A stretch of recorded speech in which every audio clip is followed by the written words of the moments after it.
মা তোমার পরিচয়? আমি ইসমাইলের স্ত্রী। ইসমাইল কই? কইতেরি না, কোন সময় জানি না। মা আমি বুড়া মানুষ, বহু দূর থেকে এসেছি, পিপাসিত, ক্লান্ত। দরজা খুলো। বসি। পুরুষ ঘরে নাই, দরজা খোলা যাবে না। ঠিক আছে মা, আমি চলে গেলাম।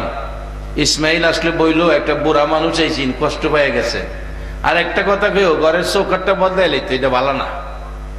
কমনে তখন তো মোবাইল ছিল না। ইব্রাহিম আলাইহিস সালাম গেছে, একটু পরে ইসমাইল বাড়ির গেটে আইসা ডাকতেছে, বিবি, বিবি গো, বল আমার ঘরে গেটে কোনো মেহমান মুসাফির আসছিল কিনা। এবার ডাকতেছে, বিবি কেমনে জানো বাইরের থেকে ডাকতেছো? বিবি কেমনে জানি, কেন জানি আজকে বাড়ির গেটে আসার পর আমার বাবা ইব্রাহিমের গন্ধ নাকে লাগতেছে। আমার বাবার গন্ধ নাকে লাগতেছে রে বিবি। বাবার কণ্ঠে ইসমাইল ইসমাইল ডাক আমার কানে ঢুকতেছে রে বিবি। বল কোন মুসাফির আসছিল কিনা? বিবি বলেন, হ্যাঁ মুসাফির আসছিল। কত বড় দুঃসাহস তোমার ইসমাইল ইসমাইল কইয়া ডাকে। ইসমাইল আলাইহিস সালাম একটা চিৎকার মারছে, বিবি গো, যিনি আমার ইসমাইল বলে ডাকছে এই মুসাফিরটা আমার বাবা ইব্রাহিম ছাড়া কেউ না। নাম লইয়া তুই কইরা ডাকার মতো বস্তু ব্যক্তি দুইজনই আছে, একজন মা আর একজন বাবা। আর এই ডাকের মধ্যে ছেলেদেরকে তুই তুক্কার করে মা বাবা যে ডাকে, বলুন এর মধ্যে শান্তি আছে কিনা? নবী রাসূল শিক্ষা দিয়ে গেছে। আচ্ছা কি কইছে? কইছে কিছু গেছে গা, হ কিছু কইছে, চৌকাট বলে বলা না, এটা বদলাই লাইতে কইছে, এটা বদলাই লাইও। ঘরের দরজায় দাঁড়াইয়া ডাকে ইসমাইল, বিবি চৌকাটের কথা বলে নাই, আমার বাবার সাথে ব্যবহার খারাপ করছস। বাবা বলছে তোর ব্যবহার ভালো না, তোরে বদলাইতে কইছে। যাও তোমাকে বের করে দিলাম। পরে আবার বিবাহ করে চিঠি লিখছে, বাবা এবারে চৌকাটটা দেখা যাও। সিরিয়ার থেকে রওনা হবে সাহারা। বড় শাশুড়ি নিষেধ করছে, স্বামী কই যাইবার? যে ছেলের বউ দরজা খোলে না এখানে যেতে দিব না। অনেক সময় বিবির কথাও মানতে হয়, বিবির কথাও মানতে হয়, যদি বিবির পরামর্শ ইসলামের বিধিবিধান মতে হয়। যেতে দিব না, ছেলের বউ দরজা খোলে না, দিব না যাইতে। ইব্রাহিম চোখের পানি চাইরা দিছে, বিবি গো আমার ছেলেটারে তো দেখতে মন চাই। কত বাবা দেখছি বাস স্ট্যান্ডের ইমাম হইয়া রাত্র 12টায় বাস স্ট্যান্ড দাঁড়াইয়া রইছে, চোখের পানি পড়তেছে। জিজ্ঞেস করছি, হুজুর এত রাত্রে কাঁদতেছেন কেন? জবাব দেয়, বাবা আমার ছেলেটা ডাকাত থেকে ছুটি পাইছে, বাড়িতে আইব, যানজটের কারণে রাত 12টা বাইজা গেছে। আমার ছেলেটা রাস্তায় ভয় পায়, এই জন্য আমি বুড়া বাবা, ও বুড়া বাবা, কার জানিয়ে বাবা দুনিয়ায় নাই, আমি বুড়া বাবা সন্তানের আগায়া নেওয়ার জন্য আমি বাস স্ট্যান্ড আইসা দাঁড়াইয়া রয়েছি। যার বাবা নাই রে, এই বাস স্ট্যান্ড আর কেউ আসবে না। বিবি গো ছেলেটারে দেখতে মন চাই, যেতে পারো, গোড়ার থেকে মাটিতে পাও দিতে পারবো না, ঠিক আছে, বেশি সময় দিতে পারবো না, ঠিক আছে। যাইয়া ডাক দিছে, ইসমাইল বাড়িতে আছো? নতুন বউ জিগাই, কে তুমি? ইসমাইল ইসমাইল ডাকলা। ডাকে তো কয় তুমি ইসমাইলের আপন কেহ হইবা। ডাকে কয় ইসমাইল ইসমাইল ডাকো, ডাকে বোঝা যায় আপন কেহ হইবা। ডাকতেছে, তোমার পরিচয় কি? ইব্রাহিম বলেন, এই বউটার ব্যবহার ভালো দেখা যায়। মা তোমার পরিচয়? আমি ইসমাইলের স্ত্রী। ইসমাইল কোথায়? বাড়িতে নাই। কখন আসবে বলতে পারি না। বাবা আপনার পরিচয় কি? আমি ইব্রাহিমে খলিল, ইসমাইলের বাবা। দরজাটা খুলে দিছে, যাইয়া পায়ে সালাম করে পায়ে ধরে বসে আছে। বাবা নামো, গোড়ার থেকে নামো, নামো বাবা নামো। ইব্রাহিম আলাইহিস সালাম বলেন, বৌমা আমি খুশি হলাম, গোড়ার থেকে নামতে পারবো না। ইসমাইল আসলে বইল, আমি এসে গেছি, আমি খুশি, তোমাদের উপর শান্তি বর্ষিত হোক। বউটা কাঁদতেছে, পায়ে ধরে, বাবা গো যাইও না, যেতে দিব না। প্রত্যেক দিন আমার স্বামী ইসমাইল ঘুমের ঘরে বিছানায় বসে বসে বাবা বাবা কইয়া কান্দে গো। ইসমাইল কান্দে, আমি সহ্য করতে পারি না, একটা নজর বাবারে দেখার জন্য। ও বাবা, যেতে দিব না, আপনি একটা দিন থাইকা যাবেন, ইসমাইলের সাথে দেখা করবেন। বলছে মা গো, আমি চলে যাব, লম্বা ঘটনা। ইসমাইল আসলে বইল, আমি আইসা গেছি, দোয়া করে গেছি। বাবা, আপনার ছেলে ইসমাইল সকাল হইলে সিরিয়ার দিকে তাকাইয়া বাবা বাবা কইয়া কান্দে। এই সুসন্তান আজকের মাহফিলে বুঝি বসে আছে গো, মোনাজাতে বাবা বাবা কইয়া কাঁদবে। আর এই চোখের পানির বিনিময় মা বাবা যদি কবর থাকে, আমার আল্লাহ ওয়াদা দিয়েছে কবরে মা বাবারে জান্নাতের শান্তি দান করে দিবে। মা ঘুমে লোকেরা, তোমরাও মা বাবার জন্য চোখের পানি দিও। তোমার মা থাকতে ঘরে পিঠা বানাইলে তোমার শ্বশুর বাড়িতে পিঠা পাঠাইয়া দিছে। তোমার বাবা গাছের সিজনে সিজনে ফল লাড়ি বর করে করে তোমার বাড়িতে লইয়া গেছে গো মা। আজকে তোমার বাবা নাই, এই ফল ফলাদি তো তোমার বাড়ি যায় না। ওয়াজ হয়েছে বাবা, আজকে দোয়ার দরকার। আসুন আমরা দোয়ার প্রস্তুতি নেই। ইসমাইল আলাইহিস সালাম এবার বাড়িতে নাই, ইব্রাহিম দোয়া করে চলে গেলেন। ইসমাইল বাড়ির গেটে ডাকতেছে, বিবি বিবি বল, কোন মুসাফির মেহমান আসছিল কিনা? বিবি বলেন, কোনদিন তো এই কথা বলো নাই, আজকে কেন বলছো? ঘরে আসো। না, ঘরে আসবো না, আগে বলো কি হয়েছে ঘটনা, ফাইসালার পরে ঘরে আসবো। মুসাফির আসছিল কিনা? আসছিল কিনা? কেন ডাকতেছো? কি হয়েছে, কেমনে বুঝলা? ইসমাইল কান্দে, বিবি কেন জানি আজকে বাড়ির গেটে আসার পর আমার বাবার চেহারা বাইসা উঠছে গো, আমার বাবার গন্ধ নাকে লাগতেছে গো, আমার বাবার কণ্ঠে ইসমাইল ডাক কানে ঢুকতেছে। সত্য করে কোন মুসাফির আসছিল কিনা? বিবি বলেন, স্বামী গো কাইন্দো না, আসছিল গো বাবা ইব্রাহিম। দরজাটা খুল, আমার বাবা কই? আমি বাবারে মনটা ভরে দেখি। আমার নবী বলেছে, উম্মতেরা যেখানে যাও, যেখান থেকে আসো, আগে মা কোথায় বাবা কোথায় খবর নাও।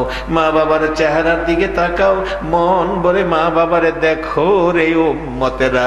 আমি মদিনার নবী বলে গেলাম, যতবার মা বাবার চেহারার দিকে মায়ার নজরে তাকাবি, ততটা কবুল হজের নেকি তোর আমল নামাই পায়া যাইবি। এ বাবা যদি দুনিয়ায় থাকে খেদমত করবেন, আর যদি কবর থাকে 8 দিন ব্যাপী মাহফিল সার্থক করবেন ওই দোয়া দিয়ে, রব্বির হামহুমা কামা রব্বায়ানি সগীরা।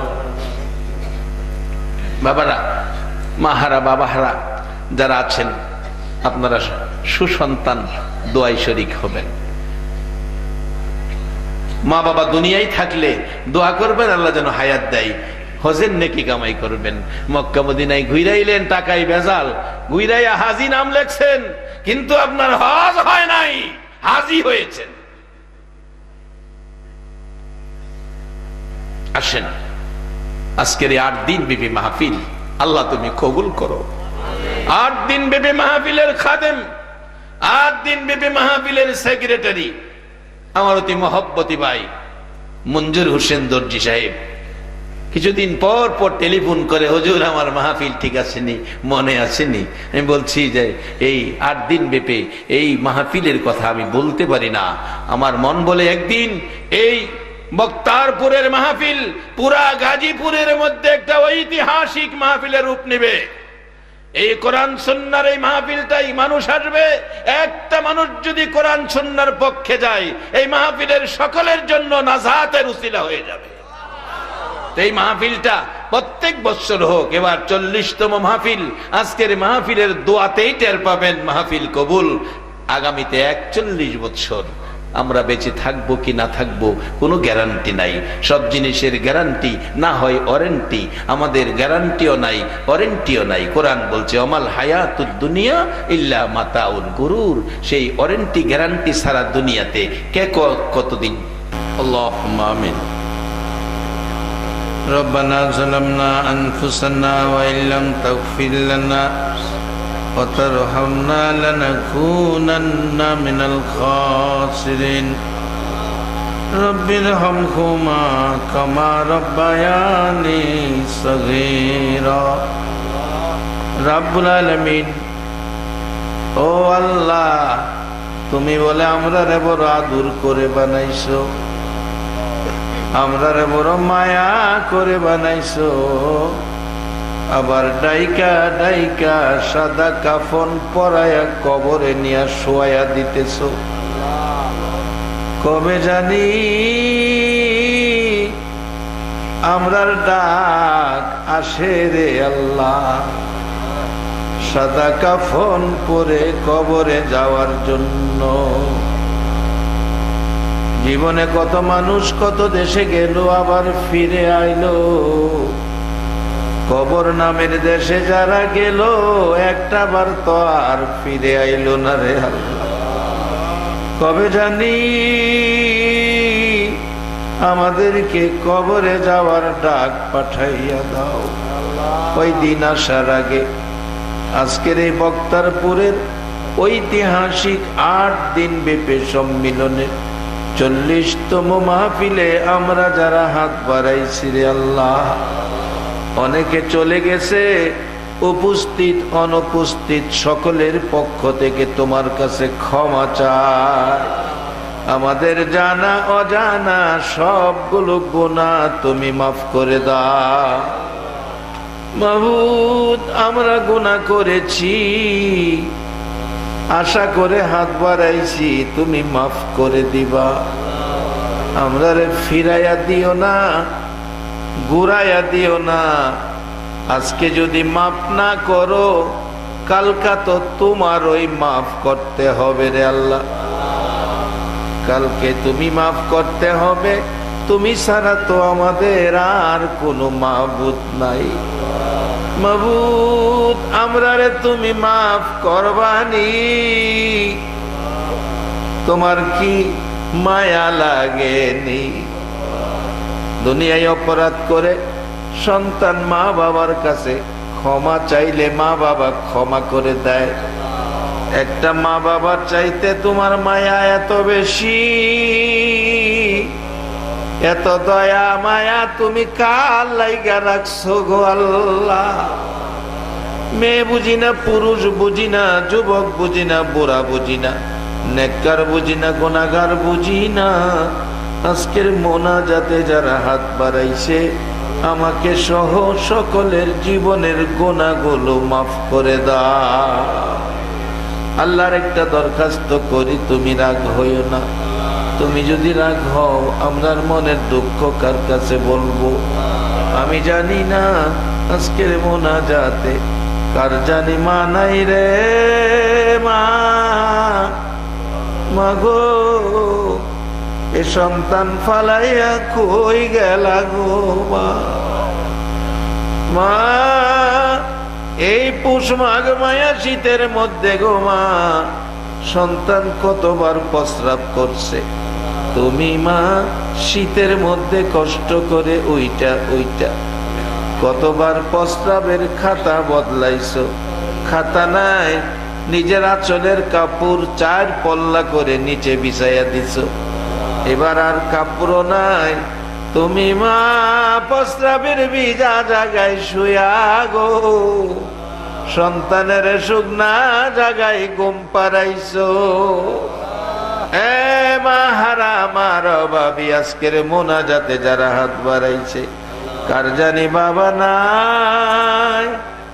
ও বাবা, সকাল 8টার দোকান খুইলা বইছো, রাত্র 12টায় দোকান বন্ধ করছো রে বাবা। সারাদিন খায়া না খায়া সন্তানের মায়ায় কষ্ট করছো। কত বাবা শিরা লঙ্গি পইরা দিন কাটাইছে, কত বাবা সিরা পাঞ্জাবি গায়ে দিয়া ঈদ গায়ে গেছে, সন্তানের বাবা নতুন জামা পরাইয়া নিছে। এ মা এ বাবার অভাবী আজকের মোনাজাতে যারা হাত বাড়াইছে, মাবুদ রে আর দেরি করো না, এ মুহূর্তে ওই সকল মা বাবার কবর জান্নাতের বাগান বানায়া দাও। মা বাবা সন্তানের জন্য কত মায়া, কত দয়া রে। কত বাবা দেখছি সন্তানের মায়ায় রাত্র 2টায় রেল স্টেশন দাঁড়াইয়া রয়েছে। কত বাবা দেখছি রাত্র 12টায় সন্তানের মায়ায় বাস স্টেশন দাঁড়াইয়া রয়েছে।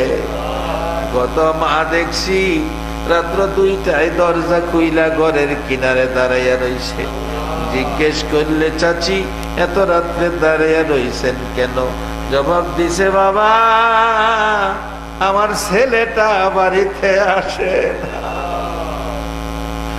বাড়ির দিকে তাকাইয়া দেখো না যে মা বাবা রাত্র 2টায় দরজা খুইলা দাঁড়াইয়া থাকতো রে, হে দরজাগুলি কার জানি বন্ধ হইয়া গেছে। এ মারে বাবারে কেমনে বলবো রে আল্লাহ। মা বাবা কত মায়া সন্তানের জন্য। অনেক সময় সন্তানের ধমক দেয় বাড়িতে জায়গা দিবে না। সন্তান মা বাবার বয়ে সারাদিন বাড়িতে আসলো না, নানার বাড়িতে কাটাইলো। পরের দিন ঘুম থেকে উঠে ভাবছে নানার বাড়ির বাবা যদি আসে দেখতে পারলে মারবে, খালার বাড়ি চলে গেছে। ঘুম থেকে উঠে পরের দিন খালার বাড়িতে, সকালে ভাবছে বাবা যদি আসে দইরা নিয়ে মারবে, ফুফুর বাড়িতে চলে গেছে। সারাদিন ফুফুর বাড়িতে, রাত্রে ফুফুর বাড়িতে। রাত্র যখন 12টা বাজে গেছে, ভাতিজা কান্দে। ফুফু জিগাই বাবা কান্দস কেন? ফুফু গো মা বাবা ধমক দিছে 3 দিন ধইরা বাড়ি যাই না। কান্দি আমার মা বাবা জানি কি করতেছে গো। ফুফু বলছে আয় আমি এখন তোরে বাড়িতে দিয়ামু, এত রাত্রে যাইতাম না, সকালে যাবো। ফুফু বলছে না আমি দেখতেছি আমার ভাই তোর মায়ায় কাঁদতেছে রে বাবা। ফুফু ভাতিজারে লইয়া রাত্র 12টায় রওনা হইছে। বাড়ির কাছাকাছি যাইয়া দেখে দরদি বাবা সন্তানের মায়ায় রাস্তায় দাঁড়াইয়া পাগলের মতো কাঁদতেছে। পাগলের মতো বাবা কাঁদতেছে। ফুফু জিজ্ঞেস করে ভাই এত রাত্রে রাস্তায় কাঁদো কেন? বোন রে তোর ভাতিজারে ধমক দিছিলাম, আজকে 3 দিন হলো কই যে গেছে খবর পাই না। আমি বাবা কলিজার আগুন নিভাইতে পারি না। ফুফু বলছে ভাই আর কাঁদতে হবে না, আমি তোমার ছেলে লই আইছি। সামনে হাজির করে দিলে বাবারটাই না বুকে জড়াইছে। 3 দিন হলো রে বাবা আমি পাগল হইয়া রাস্তায় রাস্তায় কাঁদি। তোর মায়ায় আমার বুকে আগুন জ্বলতেছে রে বাবা। আয় তোর মার কাছে যাই, দেখ তোর মার অবস্থা কি। ঘরের কাছাকাছি গেলে মা বিছনায় পড়ে গেছে, অসুস্থ হয়ে গেছে। মা ডাকতেছে আজ পরুষিরা রে, আমার নাকের মধ্যে আমার সন্তানের গন্ধ আইতাছে। একটু পরে বাবা ছেলেটারে লইয়া ঘরের ভিতরে ঢুকছে। মাটাই না বুকে জড়াইয়া কান্দে। কইছিলি রে বাবা? ছেলে মায়ের গলায় ধরে কান্দে। মা কত জায়গায় গেলাম গো, তোমার মতো আপন আর কেহ নাই। মা গো তোমার মতো দরদি আর কেহ মাবুতে মারে বাবারে কবরে শুয়াইয়া আজকের মোনাজাতে যারা কাঁদে রে আল্লাহ, এই চোখের পানি তুমি কেমনে ভিড়াইয়া দিবা গো মাবুদ। মাগো তোমার আদরের সন্তান বালাইয়া কই গেলা গো মা? তোমার সন্তানেরা কাঁদে গো। মা ডাকতেছে, বাবা 3 দিন হলো আমি মার চোখের পানি বন্ধ করতে পারি না। আজকে 3টা রাত 3টা দিন পার হয়ে যায়, আমি মা তোর মায়াই পানিটাও খাইছি না রে বাবা। বাবু হে মহারাজারা কান্দে রে আল্লাহ, এ বাবা মহারাজারা কান্দে, আর কান্দায়ও না রে বাবু। তাদের জন্য আমরা সন্তানেরা তোমার কুদরতি পাও ধরে ক্ষমা চাই। মা বাবা যার কবরে, কবরগুলো জান্নাতের বাগান বানায়া দাও। আল্লাহ মা বাবা যার দুনিয়াতে আছে হায়াত বাড়াইয়া দাও। মা বাবা কেমন জিনিস বুঝার তৌফিক ছেলে মেয়েদেরকে দান করে দাও। আল্লাহ দাদা দাদি, নানা নানি, শ্বশুর শাশুড়ি, দেশ খেস বংশধর খানদানবাসী বক্তারপুরের জমিনের নিচে, আল্লাহ এই গাজীপুরের জমিনের নিচে, সারা বাংলার জমিনের নিচে আমার মায়ের নবীর উম্মত মেয়ে পুরুষ সরিষা পরিমাণ ইমান লইয়া যারা ঘুমাইয়া গেছে রে আল্লাহ, সকলের কবর জান্নাতের বাগান বানাইয়া দাও। আল্লাহ আজকে 8 দিন ব্যাপী সম্মিলন কমিটির বংশধর যারা কবরে, সবাইকে তুমি মাফ করে দাও। আল্লাহ আজকের প্রধান অতিথি এমপি মহোদয়কে নেক হায়াত বাড়াইয়া দাও। আজকের বিশেষ অতিথি সভাপতি গণ্যমান্য ব্যক্তি উপস্থিত সকলকে নেক হায়াত বাড়াইয়া দাও। আল্লাহ আমার মা বোনদেরকে রাবিয়া বস্তির মতো বানাইয়া দাও। আল্লাহ খাস করে এই মাহফিলের মুনাজাতে যারা শরীক হয়েছে, যার মনে যে আশা, সকলের মনের আশা পুরা করে দাও। আল্লাহ পরীক্ষা চলছে, আল্লাহ সকলের সন্তান বড় আদুরের সন্তান, কারো সন্তানের মুখে ব্যথা দুঃখ কষ্ট দিও না। সকল সন্তানের হাসি মুখে বাড়িতে ফিরাইও রে আল্লাহ। আল্লাহ আমার মাদ্রাসা সহ স্কুল মাদ্রাসার সকল ছাত্র ছাত্রীদের পরীক্ষার মধ্যে তোমার রহমত দান করে দাও। সুষ্ঠুভাবে সুন্দরভাবে পরীক্ষা দেওয়ার তৌফিক দান করে দাও। সবাইকে তুমি ভালো নাম্বারে পাস করার ব্যবস্থা করে দাও। আল্লাহ অনেকের ছেলেরা বাইরে বিদেশ থাকে, যেই দেশে থাকে সহি সালামতে রাখো, রুজি রোজগারে বরকত দিও। আল্লাহ যারা বিমারি, তোমার কুদরতি চিকিৎসায় শেফা করে দিও রে আল্লাহ। আল্লাহ খাস করে মুতালিব দর্জি সাহেবের ছেলে অ্যাক্সিডেন্টে মারা গেল 16 বছর বয়স। আল্লাহ তাকে তুমি শহীদি মর্যাদায় কবুল করো রে আল্লাহ। আল্লাহ যাদের ছেলে মেয়ে আছে, কারো ছেলে মেয়েকে অ্যাক্সিডেন্টে মত দিও না। ছেলে মেয়ের এই ব্যথা দিয়া মা বাবার কলিজায় আগুন জ্বালাইও না। আল্লাহ প্রত্যেকের ছেলে মেয়েকে আপদ বিপদ আজার গজব অ্যাক্সিডেন্ট হইতে বাঁচাইয়া নেক হায়াত বাড়াইয়া দাও। ছেলে মেয়েদের মুখে এতিমের দাগ লাগাইও না। ছেলে মেয়েদের মা বাবার হায়াত বাড়াইয়া দাও। আল্লাহ যারা নামাজি, নামাজ কবুল করে দাও। যারা নামাজ পড়ে না, নামাজের ভুল দান করে দাও। আল্লাহ বক্তারপুরের মাহফিল কিয়ামত পর্যন্ত কায়েম রাইখা দাও। আল্লাহ 40তম মাহফিল বিদায় হয়ে যায়। এই মাহফিলে যারা আসছে সাহায্য সহযোগিতা করেছে, দূর দূরান্ত থেকে মাহফিলে শরীক হয়েছে, সকলকে তুমি 40 বৎসরের মাহফিলের বরকত নসিব করে দাও। এ উসিলায় একটা রাত্রে আমার নবীরে ঘুমের ঘরে স্বপ্নে দেখাইয়া দাও। আল্লাহ এই মাহফিলের খাদেম খেদমত যারা, কমিটির সদস্য যারা, সকলকে তুমি মক্কা মদিনার মেহমান বানাইয়া দিও রে আল্লাহ। এই বাজারের সকল ব্যবসায়ী ভাইদের ব্যবসায়ী খায়ের বরকত দান করে দাও রে আল্লাহ। মাহফিল শেষে যারা যেখানে যাবে সহি সালামতে মান সম্মান ইজ্জতে জায়গায় জায়গায় পৌঁছাইয়া দিও রে আল্লাহ।